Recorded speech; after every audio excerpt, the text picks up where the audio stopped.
Well, it's picking up sounds now, so I'm guessing that's good to go. Is it good to go? Good to go? Good so. Dick to go? Oh, shit. A whole episode about dick to go. Indeed. I'm surprised my computer's not glitching. A whole episode about dick to go. Indeed. That sounds good. Yeah, that sounds really good. I'm surprised my computer's not glitching. A whole episode about dick to go.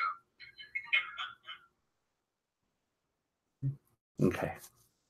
Are we live right now? Fuck yeah, we're live, dude. Oops. We're fucking live, man. Live and in charge. Are you ready? Did you really just take the fucking wrapper off the bottle? Yeah, man. Sponsorship. Oh, because we're not sponsored by Ozerica? Yeah. No, I'm not sponsored, so... Yeah, but I can't tear mine all badass. Like or Nike, actually. Oh, shit. Fuck, man. You ready? Live! I can't do it like Abel. Fuck it. What do we call this place again? From the Landing Strip Studios. Episode number 12. The Dark Match. It's fucking Tuesday. What are we doing here? You done 12 of these already? Yeah. Dang, okay. Well, this is the 12th one. Dang, you done 11 already? Damn. I am Chris. And that is Scott the Scott from Scotland. What the fuck? Yeah! Man, anybody that saw or heard last week's episode of Houston Wrestling Radio, I apologize for leaving you with Abel all by himself. He said we're going through some changes. I'm getting a little burnt for the WWE product, which is very hypocritical that I'm doing a WWE podcast tonight. But well, man, if there's one person that I thought would be a perfect fit to talk about UK wrestling, it was you. It was me. Not just that, you came up with this idea. I did. It was my idea. Yeah. I take all the credit if it's good. If and blame. I'll blame Abel if it's bad. Man, you were telling me because they aired this thing live at, what was it, 1 o'clock in the afternoon Central Time? Pre-show was at 2:30. Or 12:30. 12:30. Yeah. And I plan on watching it, but I had other things in the way, other responsibilities. Arnold would know very well because he's got his own responsibilities. But in between the week up to now, I've watched almost all of it. Yeah. Almost all of it. Yeah. There's only 5 matches. I know. I saw 4.5. But that's close enough. I mean, you saw the finish, right? You know the finish. So yeah, I know the finish. I know what happened. Yeah. So tonight, Dark Match, we're specifically talking only NXT UK Takeover from Blackpool, England. Blackpool. I've been there before. Of course you have. Where have you not been in the United Kingdom? That's a lot. There's a lot of places. But, oh, really? Yeah. Okay, good. It's actually really big.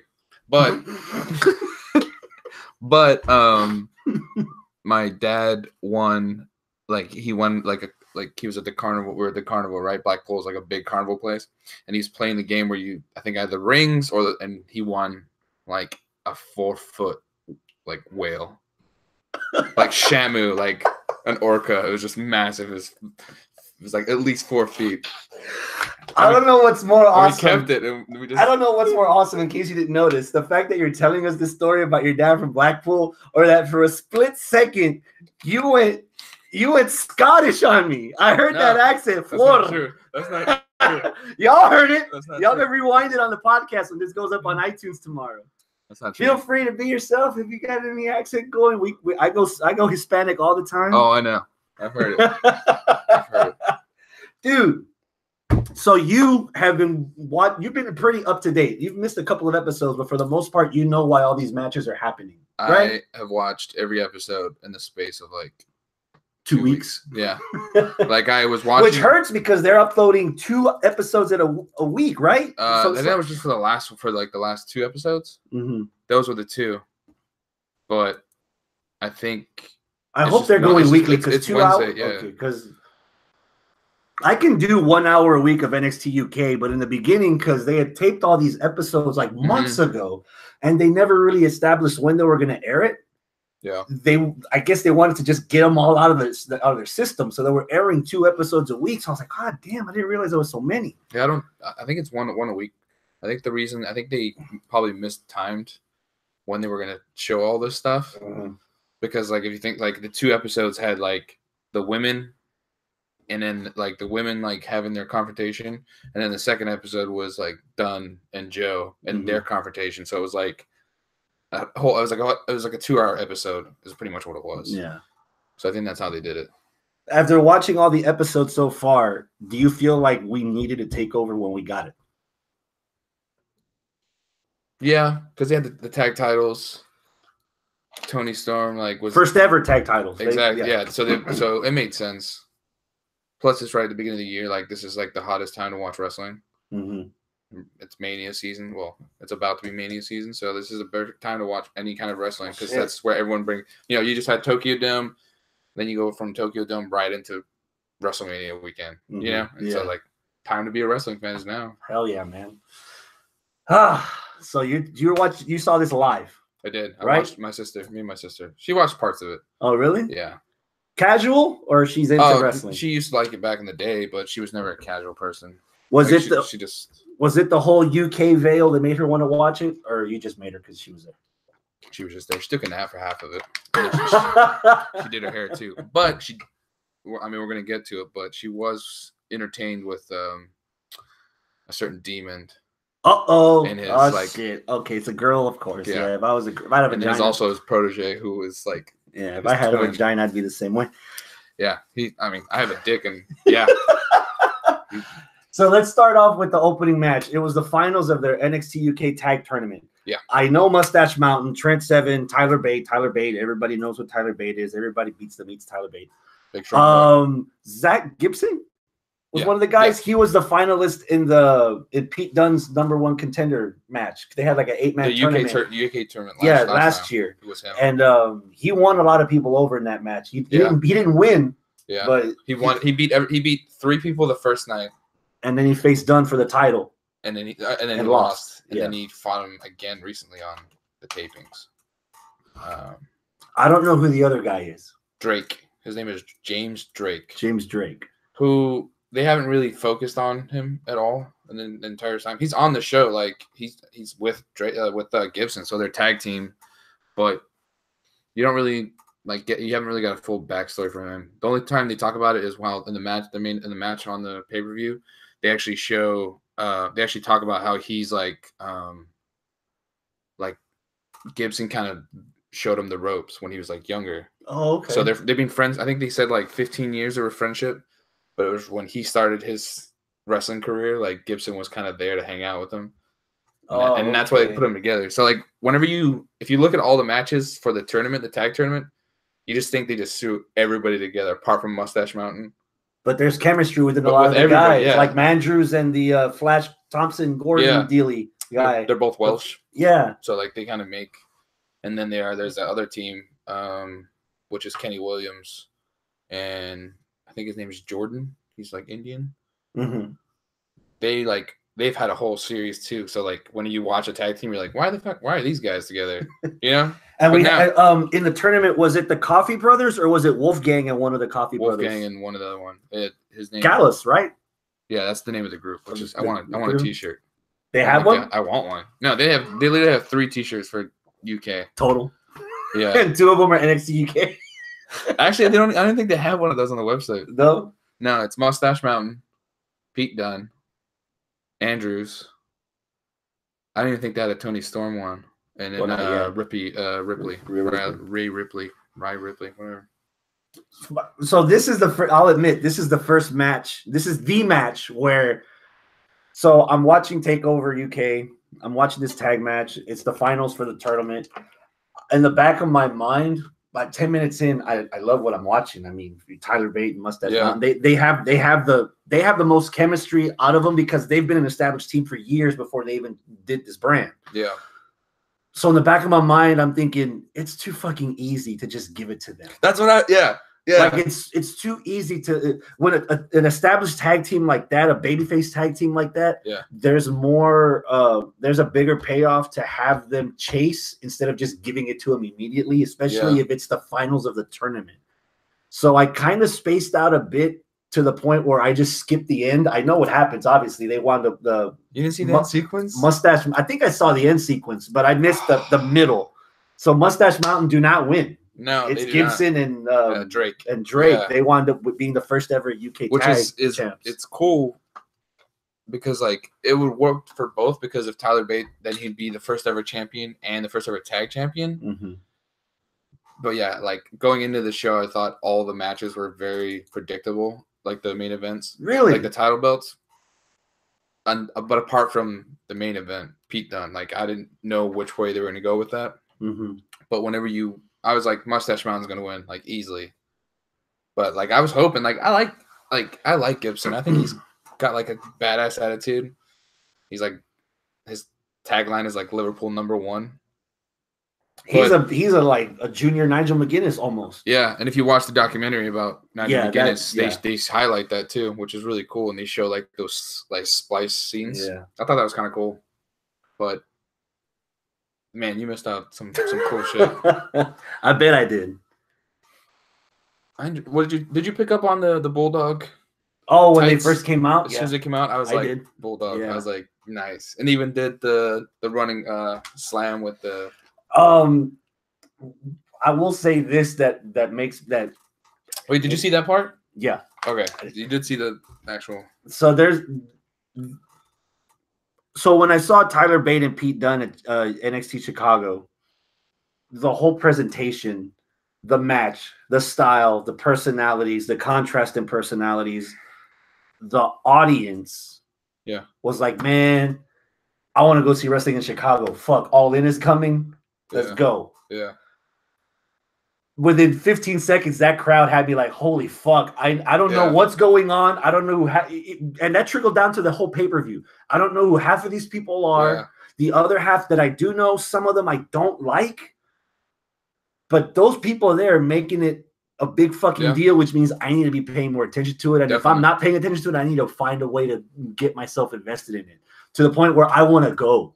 Yeah. Like I was going to mention that like the first like 10 seconds of the match, they just start syncing like Tyler Bate, but they're like, it's a party. But it's just like, and everyone's jumping around and stuff. And I was like, you guys are like, that's like a completely different crowd. Yeah. Like it's amazing how like different crowds are depending on which part of the world you're in. You know, like Japan's is like completely different. But just seeing these people going like just insane for Tyler Bate. I was like, yeah, I got hyped too. I was like, all right, I'm in. Like I was already in, but then I was just like this is it. We can. You want to transition to the next match? Do you know about the whole taking the shoe off thing? I have no idea what that is. I don't know, but it's great. It's just like a weird. I don't know. It's just a weird thing. I went not when I was watching the show, but afterwards I was thinking about it. And the smartass in me would turn it into something completely dark. Like I would take off my shoe and say, "Look, I like doing this because it reminds me that I have a soul." It's fucking random shit because I write like dark shit all the time.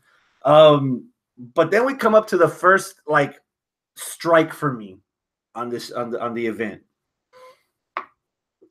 So Jordan Devlin's been having this feud with this kid for a while, and he's been beating him up backstage and beating him up all kinds of ways. Apparently, this happened during the pre-show that he jumped him again backstage. Yeah, like right when he came in. You know, and then the kid comes out, and then Jordan Devlin comes out, and before the match even starts, Jordan lays on him some more. Well, actually, the kid tried to get some comeuppance, and then Jordan got the upper hand, laid him out, hurt his knee, and he's gone. We're going to gush about this match in a minute, but to put this out there, telling the story. So you're going to tell me that I beat you up, and then 5 minutes later or an hour later, you're telling me you're going to fly fucking Finn Balor over? Yeah. And he's just there, like poof. Yeah. Futurama teleportation tube, and Finn Balor's right fucking there. Well, if you were smart, you would know he was already there because he was at the unveiling of the performance center. I didn't. I tried to stay away there, from that. So Charlotte was there too. And that also goes to like, if you're trying to sell this to a casual audience, remember the whole premise of NXT UK. These guys are not supposed to be on Raw or SmackDown. This is regular. This is UK's WWE brand. But half the roster is like Australia. I know. We'll get to that later. Oh, yeah, we'll check passports later. But you're telling me if you're gonna try to attract people to watch this show, I can't suspend disbelief enough to buy that without reading the dirt sheets or having Twitter or Instagram or Pinterest or whatever, that knowing that Finn Balor's there. Yeah. You know, but that also goes to a point where I don't watch this show every week. Like if that jumping happened like the week before. So you have a week. Man, where's my? I have an open challenge because this guy that I was supposed to fight can't even walk on his two legs. That's true. At least make it fucking believable that he's there. You know, even if Finn's backstage, this dude got beat up. Like, really? He's gonna get dressed that quick?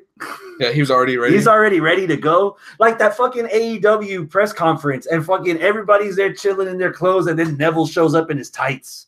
Like that made no fucking sense. Yeah. It's like, let me go walk around and go to the mall in my fucking underwear and boots and shit. Yeah.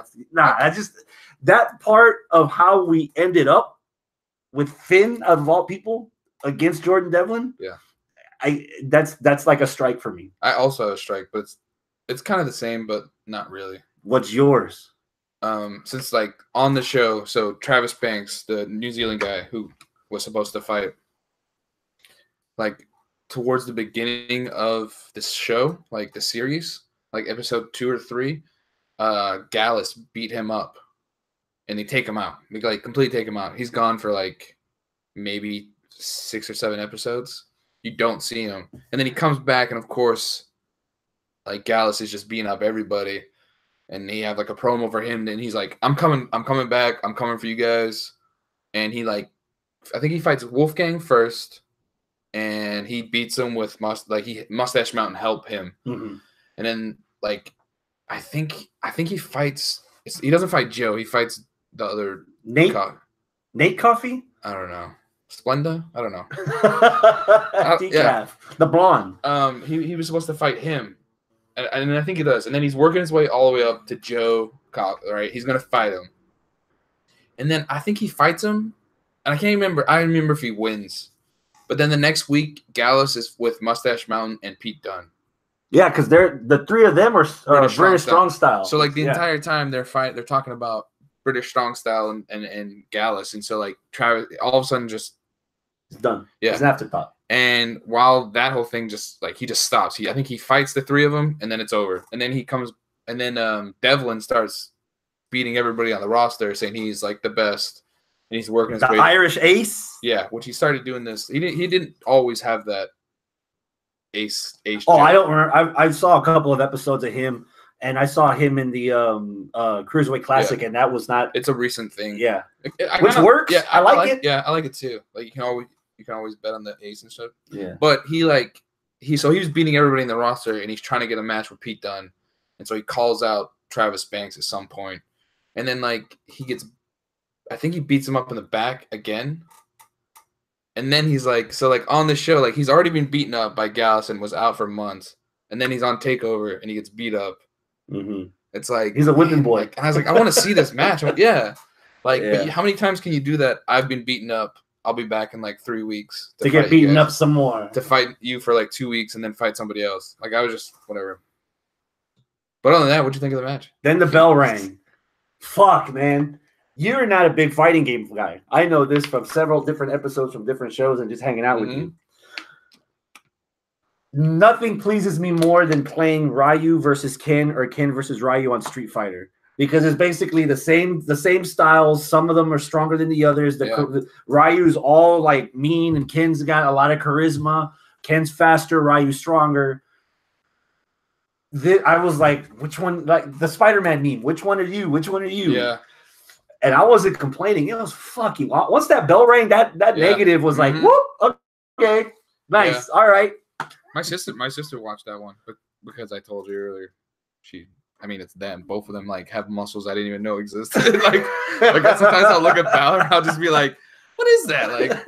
Like what workout do I have to do to get that one? So the fact that she was kind of watching it, and I was just like, as soon as they were like, we got somebody to fight you, I was like, it's gonna be Finn Balor, and she's like, what? And I was like, it's gonna be Finn Balor, and she's like, what? And I was like, his name is Finn Balor, and so she finally FN2187. Yeah, he finally comes out, and I'm like, this dude is like ripped, like he's like ripped. You're gonna see it, he's ripped, and she was just like, all right, and she was like all in.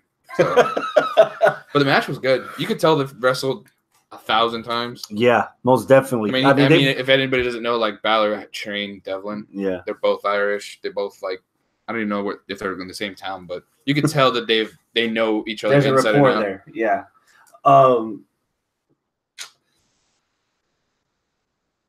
I don't want. If you want to see what Finn Balor would look like as a heel, it's Devlin.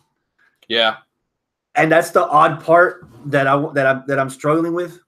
Not to jump ahead, Finn's wrestling Brock at Royal Rumble. Spoiler alert. You haven't watched Raw already. Kind of. But biker Finn, penis in your face, zoom in Finn, Smiles McGee Finn. That's boring. That's milquetoast. That's nothing. Demons Jordan Devlin's heel, his ace, the Irish ace. That was actually something that was helping me win me over Finn. Like I was to the point where before the match ended, I was hoping Devlin would beat Finn. Yeah, because again, and I don't know if this is an asterisk because it's still too soon in the brand, but when you're trying to survive off your own talent, it kind of feels like a cheap shot to bring in an outsider like Finn just so that you can get people later on and say, oh my God, by the way, watch the UK thing. Not because the women put on a good match, not because Pete Dunne stared at some guy twice his height. No, because Finn Balor's there. Yeah. The extraordinary man. Yeah, but also like it's a total marketing thing. Like if he was to beat Brock, you could be like, you should watch this match, and then that makes people watch that, and then they'll be like, maybe I'll watch the next match. Mm-hmm. And then the next match is like a badass match, and so they're like, well, then there's 2 women wrestling, they're gonna be good. Yeah. And so like you're trying to help. Balor was like, and of course he's Irish, and that crowd loved him. Yeah, everybody loves him. Oh yeah. I like watching him wrestle, but like I don't like his gimmicks. I don't like the demon. It's overplayed for me. Even now that he doesn't even do it. Well, I mean, now it's not so bad, but like I don't like the smiley. Like I don't like that. It's just. Yeah, I don't like the smiley thing either. Devlin and it's cool because he doesn't really do the like the Joker cards and all that stuff. Like he did it like the first time he started doing the Ace stuff. He called somebody. He was like, you're in the deck of cards. You're going to be the Joker. And he's like, okay. I'll wipe the floor of you, whatever, And so like he only did that like twice. He mentioned 2 cards, but then now he's just doing the Ace. Like you can always bet on the Ace. It's so subtle too, but because then the rest of the time he's just talking about like how good he is and how he's beating everybody, and it's like, yeah, he is. So, except Pete Dunne. I saw that match. That could have been a match of the year candidate last year. Between us, because I made the other 2 guys watch it. Oh, it was fucking good. Devlin on mine, he's like top up there. Like I want to see him in a main event. Like I want to see him go up. But like I just wish we'll talk about it I guess after the show. But I want at least one more title. Like a mid card title. Yeah, just because like I just feel like. So what would the mid card title be there? Like it can't. Well. You don't know what I think? It's North American for the NXT US brand. What would that section of continent? Huh? Think about it. You could just be the European title. Now that makes sense. I think you mentioned that before. It'd be the European title. Because I mean, they always have like UK, but they also have Australian and New Zealand. Like, you just mentioned half the girls are from fucking Australia. Yeah, exactly. Yeah. Like in the title match, they're both Australian.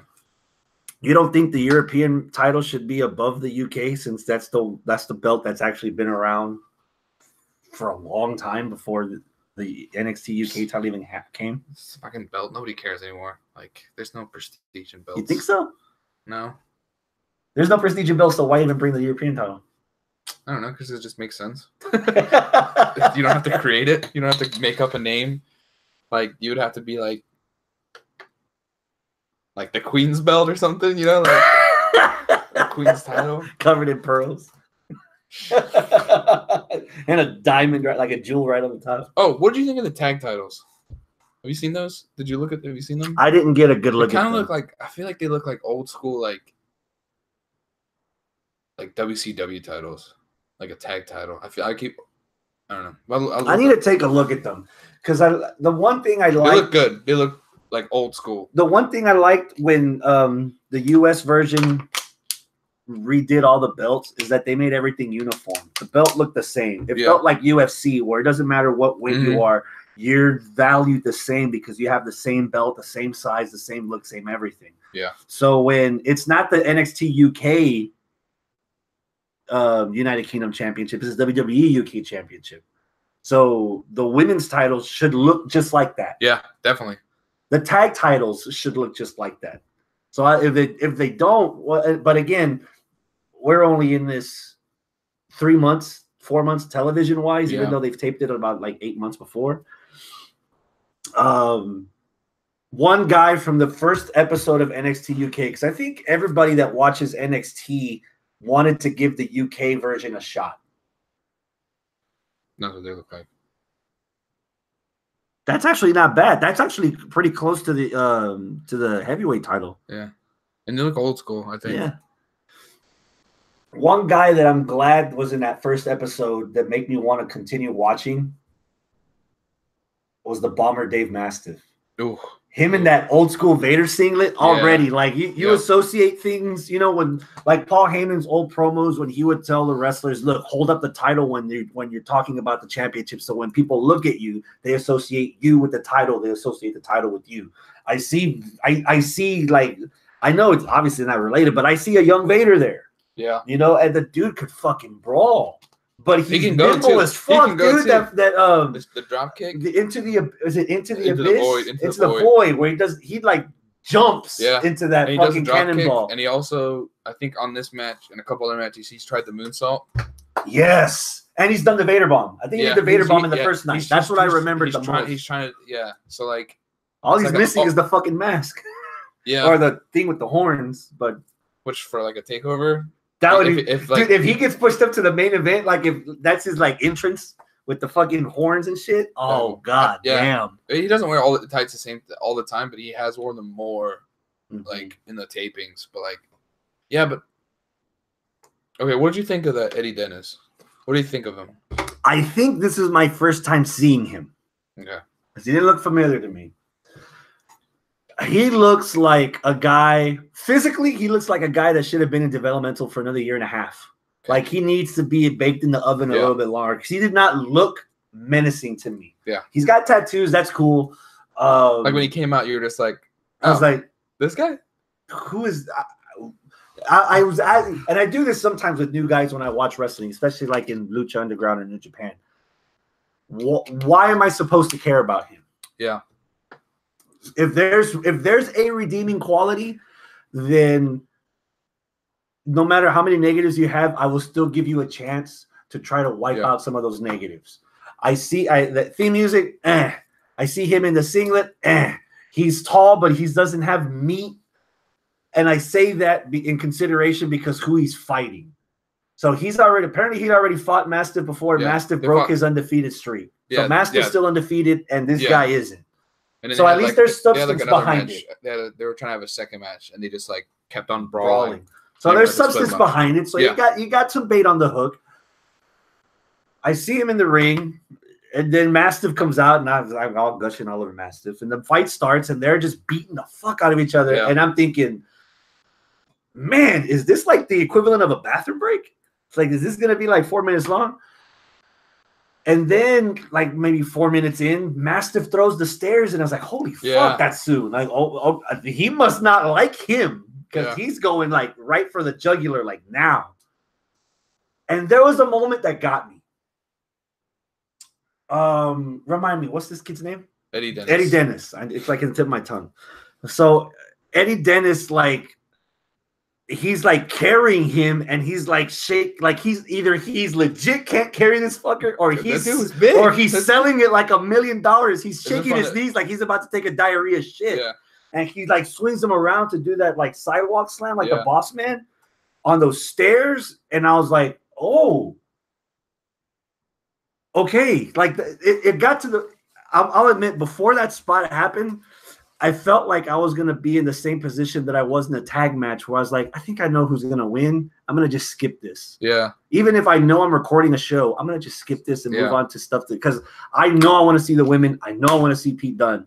But when he did that spot, he sold it so well. I was like, maybe I need to give this a little more time. And then some of the shit that Dennis was doing, not so much what he was doing, he kind of rubbed off on me a little bit like Mick Foley, where he looks like he's not ready to be there. Yeah. But he got his ass whooped so bad, and he's still fighting. He's still getting the upper hand at times on Mastiff. That was surprising even me. Dude, when he did that, when Mastiff was on the turnbuckle, and then Dennis did the crucifix like for the Razor's Edge, and then just did the powerbomb. Oh, and again, quivering like he's about to take a massive dump. And he drops him, and again, going back to the crowd, helping them, the environment. Even though if the crowd didn't like him, he had the crowd in that moment. In that moment, the crowd thought he could actually fucking end Mastiff's undefeated streak, and I was right there with him. And the more the match kept going, the more I started to give a fuck about Eddie Dennis. It's shocking because I didn't know the name in the beginning. Yeah, because it took now me, you know. but watching the match, I see a bit of his worth on why he's there, especially on a fucking takeover when there's so much talent. Like again, Mandrews isn't on this show, and he's been established even through the cruiserweight classic. Shit, the rest of Gallus, Wolfgang wasn't on there. And Wolfgang isn't on there. There's a lot of established talent pre-takeover that's not on this card. So when I see him, what is he doing there? Mm-hmm. The match ends, and I'm like, I want more of that guy. Yeah. Which I did not see myself saying when the match started. That freaking the roll on the concrete that Mastiff did. Yeah. Oh my god, no, that was nasty. I was pretty much the same way. So like I told my sister as soon as he came out, I was just like, look at this guy. Like he's tall, he's just like not defined. I was like, compared to the two guys we just watched. Mm-hmm. You know, like this guy's like, and he's a principal. He's like the youngest principal in like, I think it's Chancellor, right? Is that what it's called over there? No, it's a headmaster. Headmaster. So like in like, I think he's from Wales. So like his thing was he never got a call up, but his best friends Andrew and Pete Dunne did. And they never. So he's got a chip on his shoulder, and they never said hi to me. And so he was like, so I left the business and I became the youngest principal or headmaster. Yeah. So then he came back and he was undefeated and he was just wrecking on guys. And then like maybe like 5 weeks into him just like jobbing out to him, then he went up against Mastiff. And then I was like, man, like this is a tough one because like they have both really good undefeated because like it's Mastiff and he's like fans love him. Of course, dude. Just look at him, dude. Yeah, and he can go. And so like, and then you have Eddie Divs who has that kind of chip on his shoulder, but he's like, you're like, all right, he's gonna have good matches with Andrews and Dunn because they're friends and they've been wrestling together for years. You now are making more of an argument on why I should be more invested in Eddie Dennis because the whole they made it and I didn't, so I left the business completely. In foresight, that sounds like a perfect underdog story that you can build if you were on the main roster. Yeah. But to turn it on its head and use that as motivation to make him a heel, that's something that you wouldn't see on the main roster. And it's weird for him to have like a chip on his shoulder for not being in the company. You know what I mean? He'll wind up being on that track. He can wind up being that anti-hero that people will respect, like Steve Austin, kind of. Eventually, or right now the Miz, where his work is overplaying his role to the point that you forget what his role is, and you just you just like him. Yeah, because he's doing things that are cool, that stand out from everything else on the wrestling scene. Like you said, like the fans, like he had those fans in that match, even if they don't like him, like. Most people will probably like him now. Like as soon as he came out, I was just like, look at this guy. And I told my sister, and then they started wrestling. And I think I had my phone out and I was like texting. And right when they did the stair spot. I was like, okay, and then I put it down, and then they pulled out the kendo stick. Yes. And they pulled out the chair, and then the table, and I was like, and then and that the dude was smart about it. Like he rolled out when Mastiff threw the stairs in, so Mastiff couldn't see that Dennis had pulled out the kendo stick until he was eating that fucking kendo stick. So it played into that headmaster role that he's kind of outsmarting him at his own. That you can have a brawl and still be smart about it instead of just throwing your fists around and hoping you strike something. Yeah, I think both guys just look good in that entire match. They got both, even though like he's still undefeated. Like he still looked like he was a badass. Like, Oh yeah. So how about the women, dude? What'd you think? First impression when the match was over and Toni Storm was the new women's champ for NXT UK. I think I just said good for her. Yeah, it was really predictable, man. Really? You don't think it's predictable? Like, she has this amazing year. She had an amazing year. She won the Mae Young Classic. She's on NXT. She lost the finals of the tournament for the UK Championship. Yeah. So that was the thing. Out. But that's more motivation. But even then, even though I think she's been on NXT TV, right, for a while or no? Yes, I believe so. I feel like on the show they kind of portrayed her as being injured. Like on UK, because like she during the title match, the first one, like she like hurt her back. Yeah, she hurt herself during the match. Yeah, and so they had that whole plan, but it was it was just so predictable for me. That's my only gripe. I guess because I haven't seen enough of UK or haven't heard enough of the women's side of UK. It's good. I didn't think that there was enough competition to where Ripley needed to drop the belt to her. But I think in hindsight, it makes more sense to have at least one more match so you can elevate the rest of the girls that are on there. Because I know what a Jenny is. But other than that, those are the only two girls I know. Oh, and they try to, every once in a while, they have Dakota Kai on there, which they need to figure out, hey, if Dakota Kai's going to be in UK, then you have to separate these people.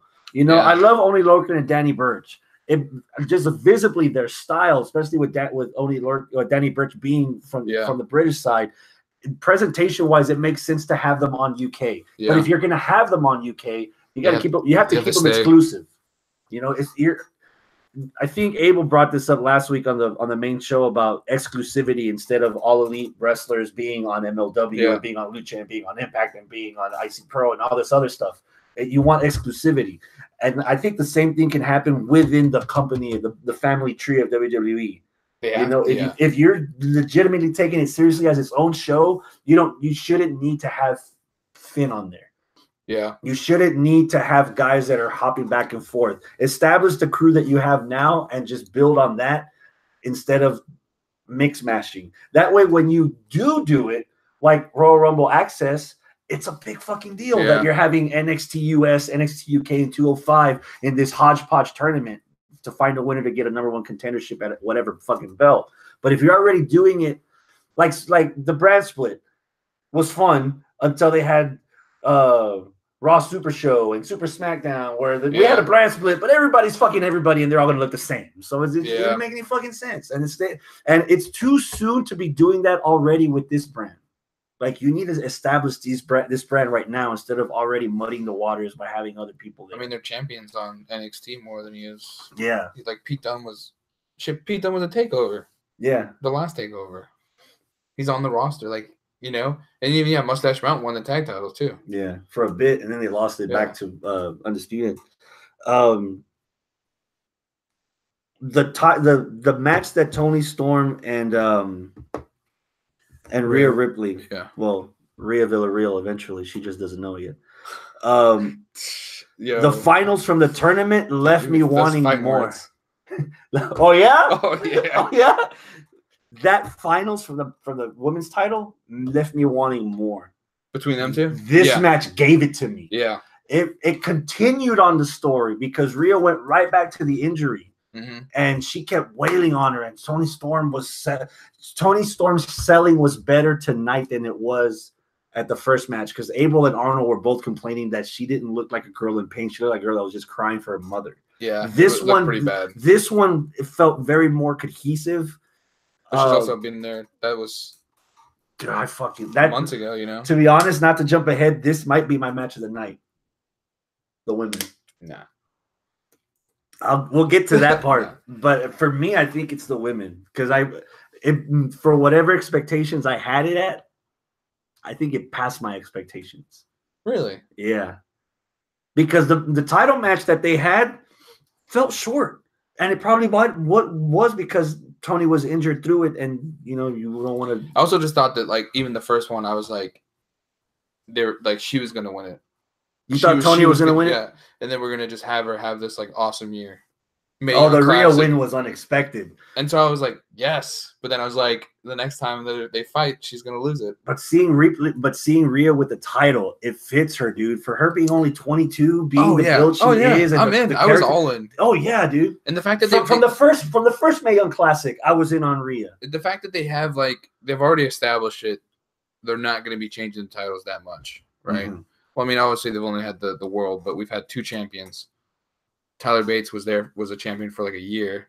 And then Pete Dunne's had it for like 600 millennia. Yeah, it's like 600 in like 35 days or some shit now, you know? Yeah. So the fact that they already have hey, we're not afraid to just have them on there. Yeah. And that's what, remember TNA back in the day, Jarrett was a champion for like a year and he just fought everybody, but he always managed to win. Good. Yeah. Dude. So his matches with AJ, with Samoa Joe, with fucking Rhino, Christian, Kurt Angle, all that stuff when the heel had that belt. So having that, I was hoping. Yeah, I was okay with them if keeping it on Rhea for a while. If she did, fuck yeah, dude, she fits it. And I don't know if you saw they did like a press conference, like UFC style. They had Johnny Saint and then Sid Scallett, which is he's general manager assistant now, in the middle. And then they had the 2 girls, and Tony Storm had this giant fur coat, right? And it looked legit, and a rock star coat, because she's over here walking around it was like a fur, she was like this. It was like fur. It was like mink. I don't know. And so they're sitting at the entrance, and then there's people asking questions. It's obviously fake, right? There's no actual people asking, but it's you hear them and.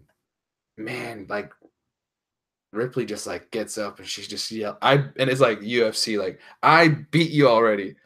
And somebody asked her a question, she's like, I beat her already. I beat her. And she just keeps saying it. And Tony Storm, you can see it. She just it's getting her. It's under her skin. I beat you already. And she's just holding the belt. She just keeps saying it. Watch it. We'll watch it after this. God. And so I was I was like, yes, and she's been on the show. Ripley's fought in every other week. She's fighting somebody. She's only defended the title one other time, but she goes up to them and goes, "You got to find me a challenger. I want to see somebody." And they had this one girl, Cotton Candy or Candy Floss. Our name's Candy Floss. Candy Floss. I've not the name sounds familiar. They threw her, and she was just I need somebody better than this. Holy shit! And then they give her. She fought Isla Dawn, which is it was a pretty good match, but I was keep it, man, keep her on the belt. Have her as the UK version of Ronda. Just feed her more people. Yeah, I'm pretty sure Toni Storm's going to drop it at some point, and then she's going to be on NXT regular. Oh, I don't know, dude. Man. She's way too big to be on.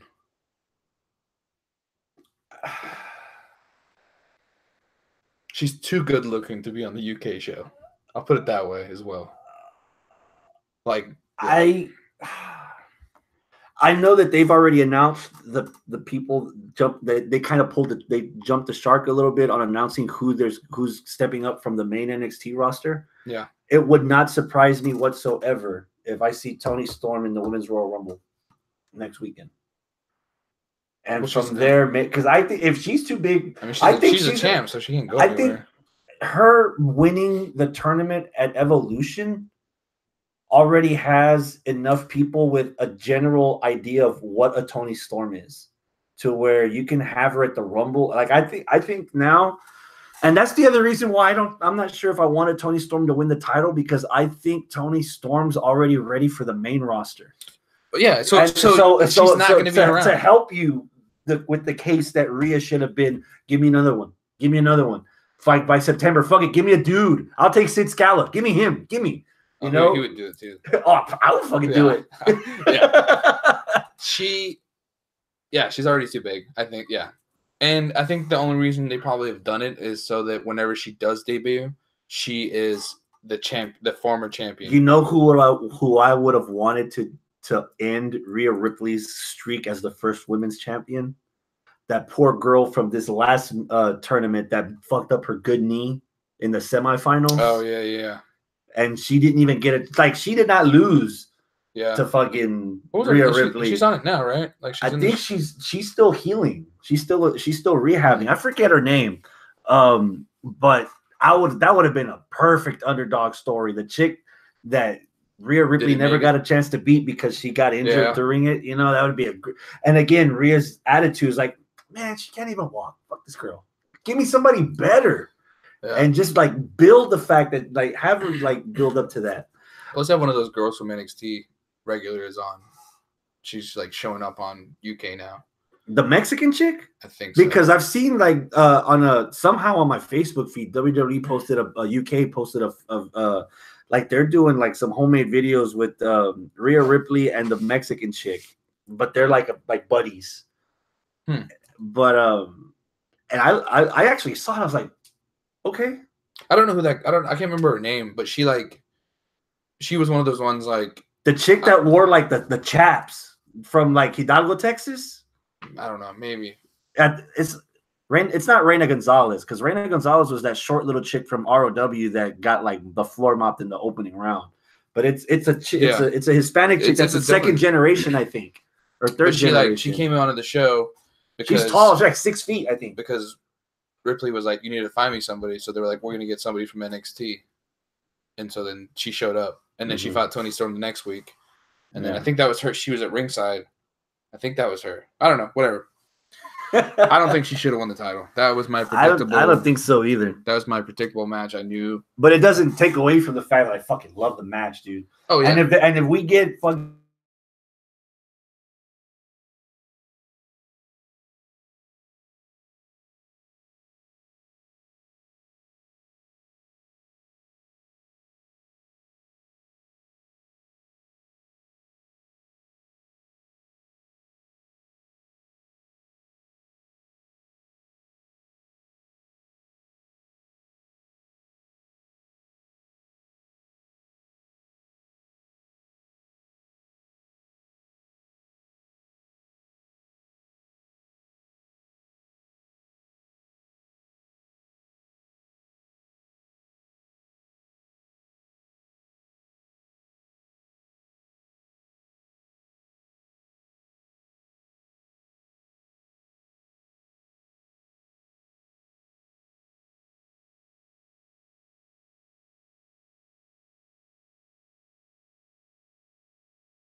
1 second, guys, if you can hear us. Oh, the mic's working now. Okay. I hope we didn't miss much. There's no comments, huh? I haven't seen any issues on the stream, but I just noticed the mic wasn't going on. Fuck, I hope we didn't lose much. But there we go. Oh, we're back. Main event time. The Iron King, Joe Coffey, Bruiserweight Pete Dunne. Go. This is my match of the week. Match of the day. Really? Yeah, of the night, for sure. Easily. Yeah, just hard hitting 2 dudes. They gave it everything. You're right. They gave it like completely everything. Like you can't argue that. You could not sit there and be like, because they tried that finish on the top rope, which I really want to know what they were gonna do. But they tried twice and like they were just spent. They went fucking 34 minutes, and those are like Pete Dunne's a pretty big dude too to go a longish match, you know. Mm-hmm. But they went for it. Here's the flaw that I have on this match. It went too long. There was a point where I thought the match was gonna finish. Yeah. And then they started a brand new match. Yeah. That's the part that like when they did so well building up the crescendo, building up to the bridge, building up to the final chorus. And that last note, and it's like, oh wait, it's Freebird. We're gonna keep this going. We're gonna start over. We're gonna break it down and then start back up. Not to compare it, but the feeling that I got with the first Undertaker HBK match at Mania, where if you would have stopped it right there, that would have been flawless. But then you added another couple more minutes. But not only did you add it, it felt like you restarted the match from scratch. Yeah, I could. There was a spot there, I think, towards maybe 5 or 6 minutes before the end actually happened, where I was like, "Oh man, this is Coffey's finally gonna win it." You know, this is a match where I felt it wasn't. It was predictable to where I thought Coffey was gonna win. I did too, because they were building so much that Pete Dunne's had this belt for longer than Lucha Underground's been around, and then it's finally time for him to drop the hoe and be on NXT full time. Yeah, or be a surprise entrant in the Rumble, or go to 205. No, he's not 205 material. He's He's going to NXT. He ground all those flyers easily, though. A couple of elbows. Did you see him versus Noam Dar in the first episode? Oh, yeah. Yes. So I was like, fine, it's time. Oh, he hit the fucking finisher. This is it. Yeah. Nope. But wait, he's going to do it again? All right. Okay. He's done it 3 times. He hasn't beat him. That's it. Just end it. Yeah, just end it. And then it kept going. And then they're beating the shit out of each other. I can't take away from that. Yeah. What they were doing was good. But it's like you have a whole pizza here, 6 slices in, you're full, but then there's 2 more, and you're just looking at it like, but I don't want to throw it out. But you went in and ate it, and it was good. But I'm fucking full. It was good. I don't want to throw it out, but I'm full. We're just gonna start talking. We're gonna start talking about pizza for the next 30 minutes. Right back to it. It's like, dude, you could have just stopped it. Like there was 2 spots in there where you could have at least, and one of them wasn't even his finisher. I can't remember specifically when, because I saw some of these matches 2 or 3 days ago. Yeah. But there was at least 2 spots in that match where if you would have pulled the trigger on Joe Coffey, it would have been completely believable. You would have had an instant rematch with Pete Dunne easily. But then by that 3rd finisher kick, I was like, all right, man, just end it. And they kept going. I was like, man, I want to know who's I next. I don't know if you would have came an hour earlier and I needed to watch whatever I missed, or if you had to watch this match, I don't know if I would have wanted to watch it again. Damn, really? Because I would have had that same feeling like, all right, where's the finish? I forgot where the finish is. I've seen some of these spots already. They tried a spot twice and they still couldn't get it. Like, where's the end? Those bumps were nasty. But for all the negatives that I've been saying for the last couple of minutes, they didn't hold anything back. No. These 2, they didn't hold shit And back. I like the fact that they whenever you watch WWE and they try to do a spot and it doesn't work, so they instantly try it again. Mm-hmm. And you're like, it didn't work, and then it works, and you're like, it would have been better. It would have been better, yeah. The way they did it was, they climbed up to the top rope, they both fucked up, they wrestled for a little bit longer, then they tried it again. So like I had already forgotten, but then I was like, oh wait, they've already tried this. Now we're gonna find out what happens, and then they messed up again, and I was like, man, it's just not their night. They're gonna like it happens. Yeah. It happens. But like some guys that you have so much chemistry, there's always going to be that one bad day at work where it's just not all there, you know. And there was.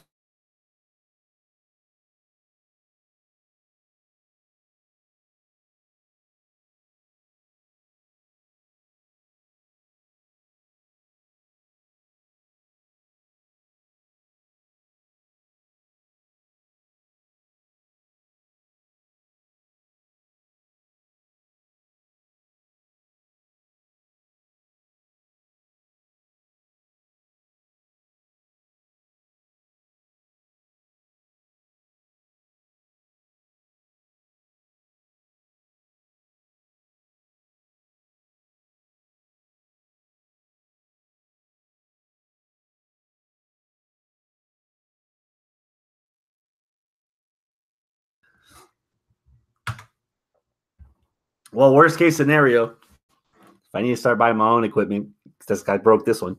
But dude, that main event was solid. But there was a lot of flaws that I noticed that there weren't as many flaws, if any, that I was noticing for the women. And that's why the women's match exceeded my expectation compared to this match. Okay. And that's why I think I have the women's match win as match of the night for me. But dude, those two guys, fuck. If they would have, even with the botch spot, if they would have ended it maybe 5 or 6 minutes sooner, that might have clinched it for me. Because that was the match more so than the women, even though I knew more about the women. This match is why I wanted to watch Takeover. Yeah. Like, can Pete Dunne? Pete Dunne's never fought anybody that I've seen on WWE programming. I've never seen him fight somebody bigger than him. So for me to see him fight somebody bigger than him, I was already interested. I was already captivated. And then it finished. Pete Dunne wins. They tend to do it often. They tease it at the end, little thing on the corner. Yeah, little Marvel ending. And then Symphony number 9, part 4 starts playing. I had no idea what was going on. I had no idea. The crowd did. I didn't know. I've never heard the themes. I've never heard that orchestral song until today when I looked on it on YouTube. You never heard it before? Never heard that song before. It sounded like Jaws in the beginning. Yeah, which I think is what he goes for. But I knew who Walter is. I've heard a lot of good things about him, but Walter. I never saw him before. Somebody told me straight up, all right, that's the UK version of Keith Lee. It's like, sold. And then you and I, to prep, we saw Walter versus Will Ospreay. And we also saw parts of Zack Sabre Jr., and we saw a clip of Walter, Keith Lee, and somebody else. Johnny Ramos? Something like that. PWG. You've seen it before. I'm all in for Walter. Walter just comes out, and again, the crowd singing this orchestral song that I would never. They knew. That song is free domain. Yeah. So he's had that song for whatever long he's been wrestling, and seeing that it happened, seeing him come out and hearing the crowd sing it, and then when the song stopped and the crowd still singing it. Oh yeah, okay, okay, yeah, I'm in. Fuck. So when I say I'm burned out of 9 hours of WWE television and I need to narrow it down, I think that NXT UK is starting to climb up on the top of that must-see list before I record. Yeah, I'm interested. As long as it's 1 hour, because I'm interested to see what they do. The next. Well, because I didn't read what happens in the tapings that they've already done. They taped, I guess. The next night they had some tapings. Yeah, I don't know how long those tapings are going to air for. But goddamn, dude. Yeah, like when Walter came out, I was just like, I don't know who this guy is, but like, apparently I need to know because like the crowd was like eating it up, and I was like, cool. Yeah, I want to see these guys fight. Guy, I want to talk about the finger breaking stuff. I hate that. I hate it so much. The villain does it. Pete Dunne. Those are the only two I've seen that do it. It's just, man, I like. It just doesn't work for me. No? No. Like, it looks cool, but like It looks like that shit hurts. yeah, It but like sounds like it hurts. because the next week they don't have their They're fingers. still taped, like, you I'm know? back on. Yeah. At least in WWE, they're consistent. Like, if Brock Lesnar breaks your arm, like, it's broken for like a month, right? Yeah. It's just a finger thing. Like, it's a stupid spot to me. I'm just like, I don't get it. You're not really breaking fingers, you know? At least if you put somebody in a chokehold, it kind of looks like they're being choked. Yeah. That's my gripe. Stop doing. On a scale of 1 to 10, what do you give Takeover Blackpool? The first NXT UK Takeover. I'd probably give it like an 8. Hard 7, I could be persuaded to an 8 too. I think that the 3 title matches kind of and yeah, I think it's overall just like you were like, I'd watch that match again. There was a lot more positives Apart from than negatives. you Devlin Balor, Mastiff, the women, tag match with like the ending of the tag match, the main event. I mean, yeah, I you know what? I would probably give it an 8 too. Yeah, they could easily build on it. Yeah, but yeah, I'm down. I'm down for an 8, and I'm gonna keep watching it. It didn't make me not want to watch anymore. Like, all right, you know? Yeah, you're still invested. You're still watching It's these actually, episodes. to be honest, it's the only wrestling I watch. Wow. Apart from the New Japan, Tokyo Dome was the last thing I watched. I've watched. And why? Because you were here. Yeah, I was here. I was on. Live. I was on that couch. I saw more than you did that night because you were asleep. Oh, dude, I couldn't. Every year, and I had the day off. I forgot to take my fucking cough. I was every year. I think I'm prepared. No. Yeah. So like, I just like I don't have time to watch wrestling anymore. I know what happens, but and obviously I sometimes can manage to watch the show. I think there's so much wrestling now between Raw and SmackDown that you could just watch the pay-per-views and be okay. Yeah, like I'll be down. Like Royal Rumble, I'm watching it. Like it's a Royal Rumble, you can't not watch it. Yeah. But like, you know, an hour a day. That's why I was thinking about start watching NXT regular. Regular. The OG NXT. The OG, yeah. Just because like it's an hour and I'm like, I can do an hour. Like yeah. So 2 hours worth of wrestling, like pretty good. Yeah. That's it, man. Episodes in the books. Well, 9/10 of an episode, depending how many times the microphone cut off and how long it cut off. I'll figure that out tomorrow when I edit. Shit, man. That's it. That's it. So we're in the middle of wrestling in January. We had Wrestle Kingdom. I don't know if you saw it, but Impact Homecoming was fucking good. There were some bright spots in that pay-per-view. Several. I've just seen the bad parts from Botchamania. Oh, shit. Yeah. And Blackpool. And then we've got next weekend, Takeover on Saturday. Oh, shit. Royal Rumble on Sunday in Chase Field in a baseball stadium. And then 3 weeks later, right here in Houston, Texas, Elimination Chamber. Wait, it's here? Yeah. Oh, yeah, that's right. Where we're going to decide the first ever women's tag team champions. 3 teams from Raw, 3 teams from SmackDown inside the chamber. That's going to be dope. That's a lot. And then I start to think, it's a lot of bodies. Is there enough women? Yeah, for real. It's going to be everybody but the women that are, yeah. God. And then are they just going to be like, obviously Bailey and Sasha, right? The Riot Squad. The Riot Squad. But like, are they just going to throw people together? I don't think. Can it be Naomi and Asuka because they have a friendship, even though Asuka's a champion? But I mean, Becky ain't got no friends. If Asuka's a champ, she's going to be fighting, and she's fighting somebody. See, I don't watch. I don't know. Yeah, but that's weeks ahead. Yeah, we still got the Rumble. That's a lot of bodies in a cell that you can't even see sometimes because there's so many. Every seat's obstructed view. Everything is just. It's not your first chamber. You've been to one. I have. I've been to a chamber. Yeah. Man, that's it. Thanks for listening. Thanks for watching. Same time, not same time. We'll be on time hopefully tomorrow with Abel and I. We'll be back here in the studio. Hopefully it'll be a quick episode. Hope maybe by then Arnold will have had his kid, Lucas. So congrats to him. And we'll figure out what the hell we're gonna do with this fucking show. With this enterprise here. Yeah. But until then, Thanks for watching. See you next time. Bye-bye. I called you out on the accent and you didn't drop it since. No. You did that on purpose, did you? No. You don't want them to see who you really are? No.